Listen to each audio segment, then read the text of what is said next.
पेश करूँगा राज मोहम्मद साहब से, वो माइक पर तशरीफ़ लाएँ, शहज़ादी की बारगाह में खिराज अक़ीदत अपने अंदाज में पेश करें। सबसे पहले मैं गरीब नवाज़ के दरबार में अपना सलाम पेश करता हूँ, और मेरा नाम है डॉक्टर सूफ़ी राज जैन, सर्वधर्म ख्वाजा मंदिर पंजाब से।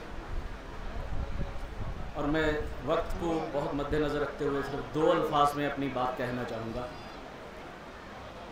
कि मेरी आँख के आंसुओं, ऐ मेरी आँख के आंसुओं कहीं सूख ना जाना, ऐ मेरी आँख के आंसुओं कहीं सूख ना जाना, अभी जगत माँ फातिमा तो जहरा को मुँह दिखाना है।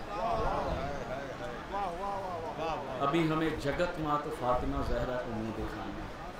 मैं हर शख्स को हुसैनी बनाने निकला हूँ, मैं हर शख्स को हुसैनी बनाने निकला हूँ, और जो जल रहे हैं उन्हें और जलाना।